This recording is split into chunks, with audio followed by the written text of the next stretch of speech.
اور آپ کو ہم ڈسکوالیفائی کرتے ہیں. ٹھیک, تو اگر میں معذرت آپ کو انٹرپٹ کر رہا ہوں کہ سپریم کورٹ پھر یہی فیصلہ مینٹین رکھتی ہے ہائی کورٹ کا, یہ وزیر اعظم نہیں رہتے تنویر الیاس صاحب, تو کیا ماجد خان صاحب پاکستان تحریک انصاف کے آپ لوگ اس پوزیشن میں ہیں کہ دوبارہ سے جو قائد ایوان ہوگا وہ آپ ہی کی پارٹی میں سے آئے گا؟ ابرار بھائی, پاکستان تحریک انصاف کے پاس ایک ایبسولوٹ میجورٹی ہے آزاد کشمیر کی پارلیمان کے اندر, اور میں نہیں سمجھتا کہ ان چیزوں سے کوئی فرق پڑے گا. میں اس بات کو بالکل ببانگ دول آپ کے سامنے کہتا ہوں کہ پارٹی کے تمام لوگ عمران خان صاحب کے ساتھ کھڑے ہیں اور اپنی قیادت کے حکم پہ لبیک رہیں گے. اگر ابھی پارلیمنٹری پارٹی کی میٹنگ بھی خان صاحب نے بلا لی ہے, کال آن کر لی ہے, اور وہاں پر یہ ساری چیزیں ڈسکس ہوں گی, جو اس کے لیگل ایشوز ہیں وہ بھی ڈسکس ہوں گے, اس کے پروز اینڈ کونس بھی ڈسکس ہوں گے,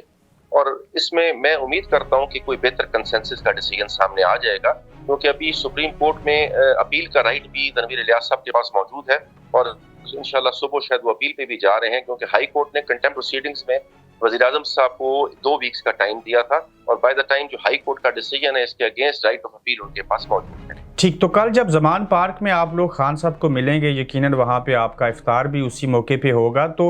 خان صاحب کے ڈیسیژن کو آپ لوگ فالو کریں گے؟ میرے نزدیک پاکستان تحریک انصاف آزاد کشمیر چیپٹر کے جتنے بھی ممبران اسمبلی ہیں وہ اپنی قیادت کے ساتھ مکمل طور پہ الائن ہیں, اور اس وقت کا تقاضا یہ ہے کہ جو پاکستان کے اندر موجودہ اس وقت پولیٹیکل سینیریو ڈیولپ ہوا ہے وہ بھی آپ کے سامنے ہے کہ آپ کی جو اکنامک کنڈیشنز ہیں وہ بہت ہی ضعیف ہو چکی ہیں, اور آج پاکستان کے اندر بھی کوئی پولیٹیکل سٹیبلٹی نہیں ہے. اس وقت جو وہاں پر پولیٹیکل سٹیبلٹی کے علاوہ ایک جوڈیشل ٹرموائل بھی آپ دیکھ رہے ہیں کہ وہ بھی ایک بڑی شدید شد و مت کے ساتھ اس وقت وہاں پر ہماری جو پارلیمان ہے ہر چیز اس کے اندر جا رہی ہے, اور اس کے اندر سے اس کے ڈیسیژنز ہو رہے ہیں, اور جو ہمارا آئین ہے 73 کا, اس کی جو لیٹر اینڈ اسپرٹ میں عمل ہونا ہے وہ بھی نہیں ہو رہا. تو میں سمجھتا ہوں کہ آزاد کشمیر ایک ایسا ریجن ہے جس کی اپنی ایک سینسٹیوٹی ہے, اور اس کے ریپرکشنز بڑے خطرناک ہوں گے اگر یہاں کو ایسا ایکسپیریمنٹ کرنے کی کوشش کرتا ہے. تو کیا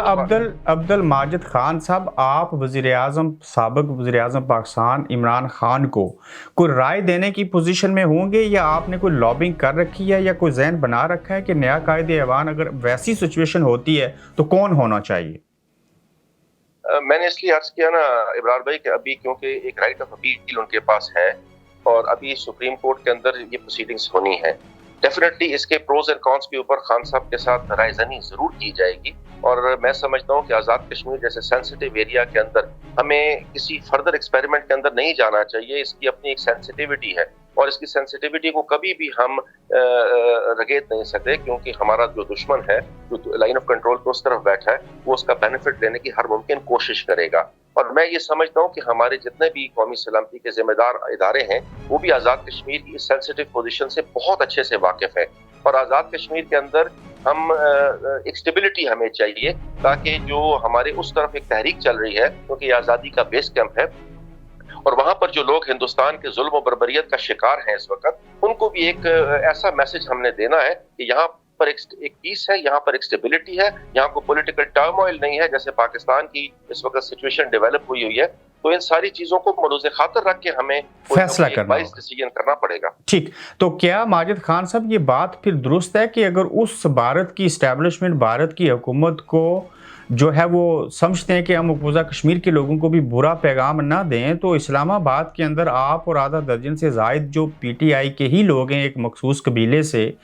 21 آف لاسٹ منتھ جو ہے وہ آپ لوگ وہاں پہ گئے F11 میں, اور وہاں کسی سے اسٹیبلشمنٹ کے نمائندے سے ملتے رہے. دیکھیں, میں تو اس بارے میں نہیں جانتا کہ کس سے کس کی ملاقات ہوئی ہے. میں تو یہ جانتا ہوں کہ اسٹیبلشمنٹ کے لوگ بھی ہمارے اپنے لوگ ہیں, اور اگر ہم اپنے لوگوں سے ملتے ہیں تو اس میں تو کوئی میرا نہیں خیال کہ کوئی ایسی اچنبے کی بات ہے. باقی رہی بات کسی ایک قبیلے کی, تو میں سمجھتا ہوں آزاد کشمیر ایک گلدستہ ہے, یہاں پر مختلف قبائل کے لوگ آباد ہیں, اور الحمدللہ ان کے اندر ایک ہارمنی اور ایک پیس کی صورتحال اس وقت موجود ہے. جہاں تک آپ نے ہندوستان کی بات کی, ہم نے ابھی اپنی اسمبلی کے سیشن کے اندر امیت شاہ کو اور نریندر مودی کو کہ اس سٹیٹمنٹ کی بڑی اسٹرانگ کنڈیمنیشن بھی کی ہے، اور ہم یہ بتانا چاہتے ہیں امیت شاہ کو کہ آزاد کشمیر کے لوگ غیرت مند لوگ ہیں، وہ پاکستان کے لیے مر اور کٹ سکتے ہیں، ہندوستان کے کسی ایجنڈے کے اوپر کام نہیں کر سکتے۔ تو پاکستان تحریک انصاف کے اندر سے اگر کچھ لوگ ٹوٹ گئے اور اس کا فائدہ پی ڈی ایم نے یعنی کہ مسلم لیگ نون اور پاکستان پیپلز پارٹی آزاد کشمیر نے اٹھا لیا، تو اس کا ذمہ دار کون ہوگا؟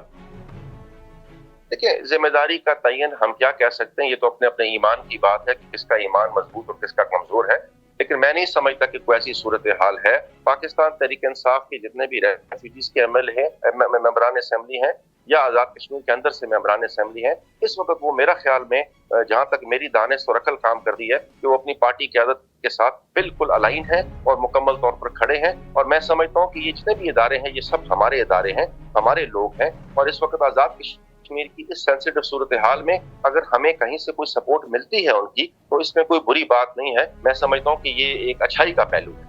آزاد کشمیر کا جو سیاسی ماحول ہے، جو یہ خطہ ہے تحریک آزادی کا بیس کیمپ، عبدالماجد خان کے مطابق یہ کسی بھی سیاسی حالات کا اس وقت مکمل نہیں ہو سکتا جب پاکستان کے معاشی حالات نہایت ہی بدحالی کا شکار ہیں۔ ماجد خان صاحب، بہت شکریہ آپ کے ٹائم کا۔ بہت شکریہ عبداللہ صاحب۔ یہ تھے عبدالماجد خان صاحب جن کی آپ نے گفتگو سنی، اور سارے اس بات کے منتظر ہیں کہ کل جب زمان پارک میں عمران خان صاحب سے ملاقات ہوگی اور اس کے بعد جو بھی فیصلہ ہوگا اس کو پاکستان تحریک انصاف آزاد کشمیر قبول کرے گی۔ مگر یہاں پہ وزیر صحت آزاد کشمیر ڈاکٹر نثار انصر عبدالی بھی ہمارے ساتھ موجود ہیں، ان سے جاننے کی کوشش کریں گے کہ ان کی پارٹی کے اوپر یہ جو مشکل آن پڑی ہے اس کا سلوشن کیا ہے۔ ڈاکٹر انصر عبدالی صاحب، السلام علیکم۔ وعلیکم السلام جناب، بہت بہت شکریہ آپ کا۔ آج آپ کی پارٹی کے، آپ کی حکومت کے جو وزیر اعظم تھے وہ نااہل کر دیے گئے، اور ایسی صورتحال میں آپ کو کیا لگتا ہے کہ آپ کی پارٹی لڑکھڑا جائے گی، اس کا فائدہ پی ڈی ایم اٹھا لے گی، یا کیسے حالات ہوں گے؟ آپ کتنے کانفیڈنٹ ہیں؟ دیکھیے جی، میں 100% کانفیڈنٹ ہوں۔ پارٹی کے ہمارے جو وزیر اعظم تھے ان کو ہائی کورٹ نے نائل تو کیا ہے، لیکن ابھی سپریم کورٹ جو ہے وہ باقی ہے۔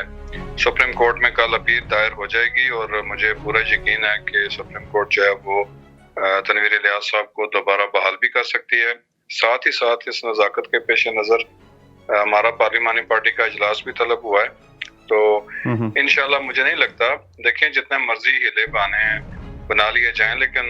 جو ہے جب ہم سارے کے سارے ممبران اسمبلی جو ہیں وہ متحد اور متفق ہیں، تو مجھے نہیں لگتا کہ ہماری پارٹی جو ہے وہ کسی مشکل کا شکار ہوگی انشاءاللہ۔ اگر خان صاحب کوئی ڈیسیژن کرتے ہیں تو اس کو من آن جو پاکستان تحریک انصاف کے جتنے بھی لوگ ہیں، انکلوڈڈ اسپیکر چودھری انوار الحق صاحب اور صدر آزاد کشمیر بیرسٹر سلطان محمود چودھری، آپ کو لگتا ہے کہ یہ لوگ تسلیم کر لیں گے؟ دیکھیے، بات یہ ہے کہ اس سے پہلے بھی جو 3 دفعہ تقریباً اٹیمپٹس تو ہوتی رہی ہیں، تو کسی بھی دفعہ آپ نے دیکھا ہوگا کہ ہمارا ایک بھی جو ہمارا ایم ایل اے ہے اس نے جو ہے وہ کبھی بھی پارٹی کے خلاف نہ تو ووٹ دینے کی بات کی، نہ کبھی کسی نے کوئی ایسا ایکٹ کیا۔ اس دفعہ بھی میں 100% مطمئن ہوں کہ ہمارے جتنے بھی پارٹی کے ایم ایل ایز ہیں اس میں انوار الحق صاحب ہمارے بڑے محترم ہیں، اس میں صدر گرامی جو ہیں وہ دیکھیں جب ان کو خود ٹکٹ نہیں دیا گیا تھا تو انہوں نے عمران خان صاحب کی آواز کے اوپر لبیک کہتے ہوئے اس وقت قیوم نیازی صاحب کو جو ہے وہ سپورٹ کر دیا تھا۔ تو میں نہیں سمجھتا، اب چونکہ ہماری پارٹی جو ہے وہ تھوڑے مشکل حالات میں ہے، تو ہمارے تمام ممبران اسمبلی جو ہیں وہ متحد اور متفق ہیں کہ جو ہے وہ جو پارٹی کے اندر ہی جو ڈیسیژن ہوگا اسی کو انشاءاللہ تعالیٰ آن کیا جائے گا۔ عمران خان صاحب کا جو حکم ہے اس سے تو کوئی بھی آگے پیچھے نہیں کر سکتا، میرا یہ پورا یقین اور بھروسہ ہے۔ ٹھیک، عمران خان صاحب کے کسی بھی فیصلے سے آپ سمجھتے ہیں کہ پارٹی کا کوئی بھی شخص جو ہے وہ انحراف نہیں کرے گا، اور اگر سپریم کورٹ نے بھی ہائی کورٹ کے فیصلے کو کیری کیا اور انہوں نے بھی نااہل کر دیا، تو ایسی صورتحال میں جو قائم وزیر اعظم ہوں گے وہ کس حد تک اور کب تک اس نظام کو چلا سکتے ہیں، اور کب تک نئے قائد ایوان کا جو ہے وہ تعین کرنا ہوگا اسمبلی کو؟ قانون کیا کہتا ہے؟ دیکھیے جی، اس حوالے سے 2 میری گزارشات ہیں۔ پہلی بات یہ ہے کہ کل سپریم کورٹ انشاءاللہ پہلی بات ہے اس فیصلے کو کالعدم بھی قرار دے سکتا ہے، اور کالعدم قرار دینے کے بعد جو ہے وہ اگر فرض کریں وہ فیصلے کو کالعدم نہیں بھی قرار دیتے تو قانونی اعتبار سے ہمارے جو سینئر موسٹ وزیر ہیں وہ صدر گرامی ان کو نوٹیفائی کر کے